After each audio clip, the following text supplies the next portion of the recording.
Então, vamos começar.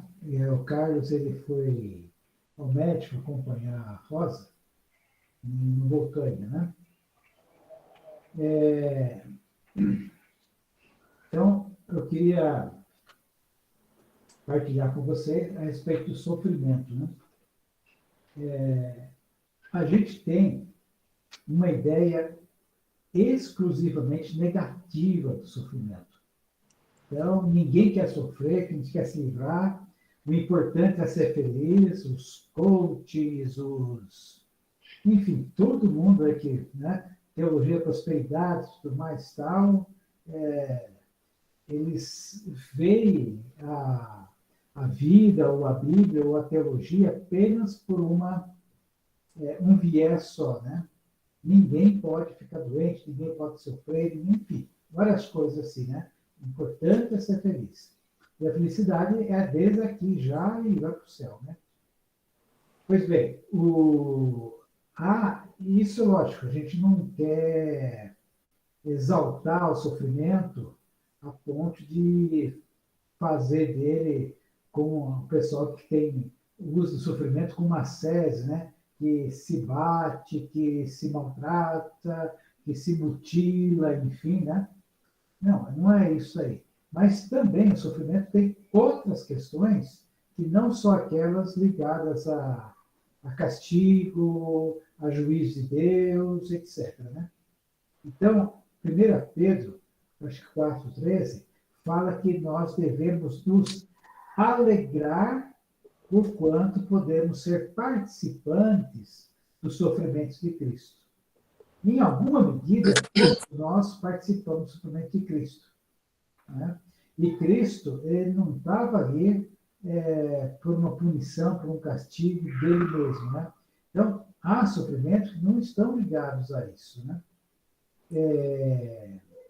O sofrimento de Cristo, o sofrimento dos mártires, tal, não é um castigo sobre eles, propriamente dito, uma consequência dos atos deles. Né?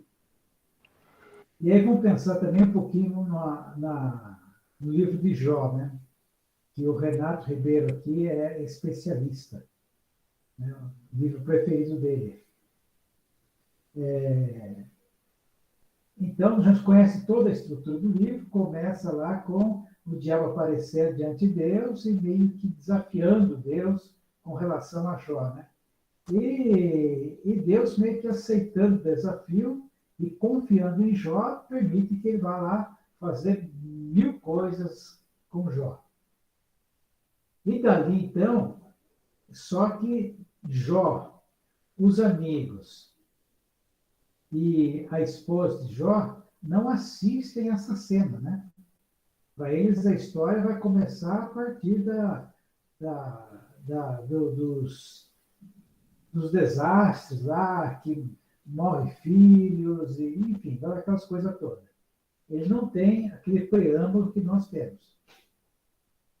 E aí, então, quando os amigos se reúnem com ele, são 4, né? 3 que falam primeiro, são os 3 mais velhos. Eles e Jó seguem no mesmo atuar, no mesmo pensamento, eles estão argumentando a respeito da justiça própria. Se Jó está naquela situação, é porque pecou. E Jó fica se defendendo, que aquilo que está sofrendo é injusto. Ou seja, que pensamento meritório de castigo, de disciplina, tudo mais, causa e efeito, eles estão nessa toada. Isso vai até, acho que no capítulo 32, quando Eliú, ele é o quarto que está ali na rodinha com Jó, só que os outros são mais velhos, ele fica quieto. Todo mundo fala, ele fica quieto. Aí chega nessa altura aqui, ele está que não aguenta mais de ouvir os velhos falar, e ele começa a falar. Né? E começa dizendo coisas bravas, né? Ele fala que Jó se acha mais justo, mais correto do que Deus. E ele vai por aí a conversa do Eliú. É uma conversa que foge a todos os padrões que se pensa em sofrimento, de consequência, de pecado, de castigo, etc., para achar outras razões, especialmente a soberania de Deus.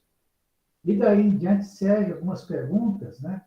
E Deus também ele vai, como dizer assim, dar continuidade aos argumentos de Eliú com Jó depois. Jó tinha perguntas a ser feitas, né? Mas quando Deus começa a perguntar a ele não tem mais pergunta para fazer. Ele, engraçado que ele esperava respostas, explicações, e o que recebe são perguntas. E as perguntas clareiam Jó, né? E no final nós conhecemos, né, que aquilo que era um conhecimento teórico de Jó passa a ser uma experiência concreta, né? Antes sabia de ouvir falar aquelas histórias que os três amigos mais velhos falavam, mas agora ele conhecia Deus por experiência e via esse outro lado do sofrimento.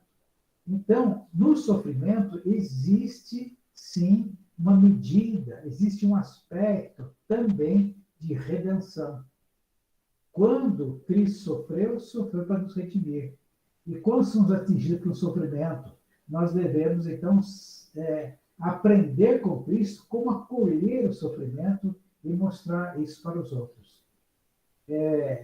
Acho que uma situação muito comum aqui, quem mora na periferia, né?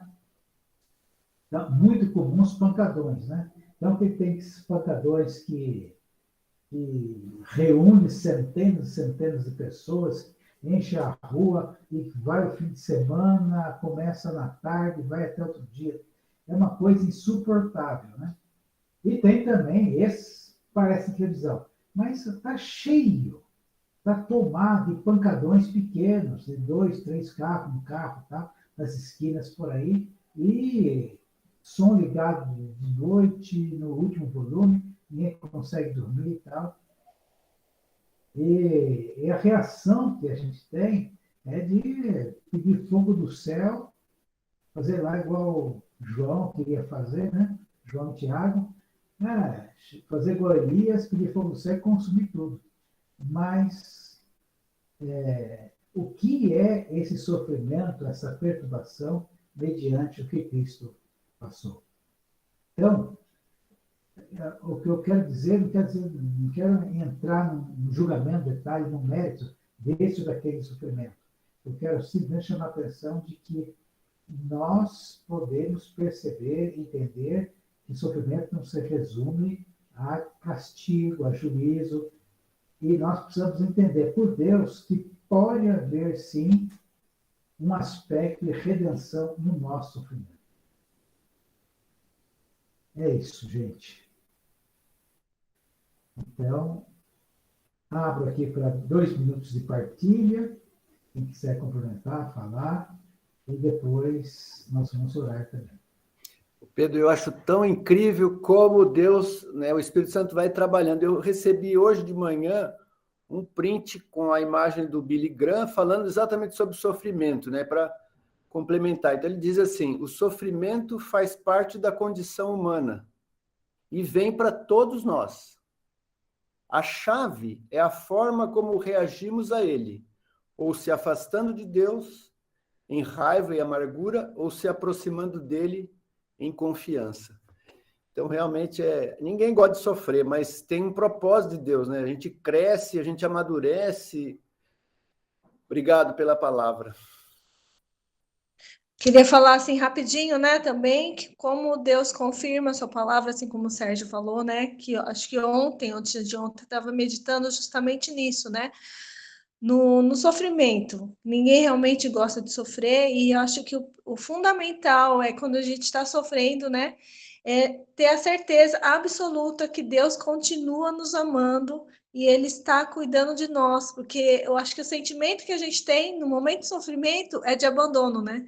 Por que que Deus está deixando eu passar por isso? O que que eu fiz de errado, né? Eu estou pagando pelos meus pecados, né? A gente nunca lembra assim, a tudo coopera para o bem daqueles que amam a Deus, né? Senhor, obrigado por esse sofrimento, porque vai ser para o meu bem. Então, eu acho que o fundamental é não esquecer que Deus nos ama acima de tudo, né? E que Ele está nos amando até mesmo naqueles momentos.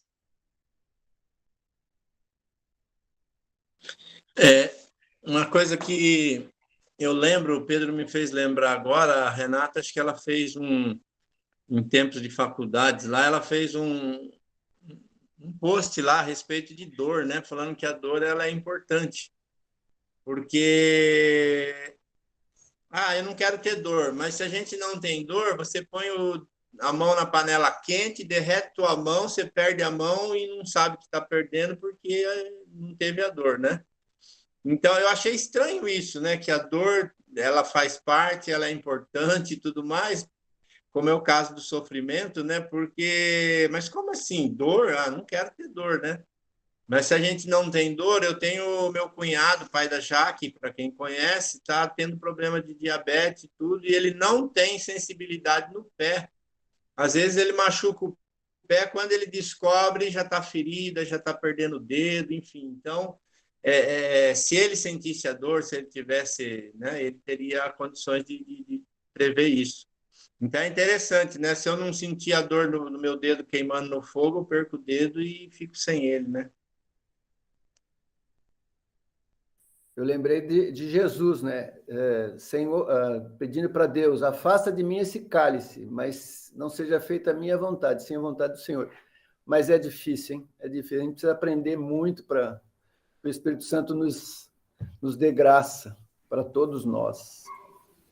Amém. Amém. Né? Então, isso que o Renato está falando, se nós somos um corpo e nós sentimos uma dor, essa dor pode ser benéfica ao corpo todo, ao corpo todo. Então vamos lá, quanto mais orações prévias e objetivas tivermos, mais pessoas podem orar. Abra seu microfone, ore, lembre-se que alguma delas deve passar lá pelo céu.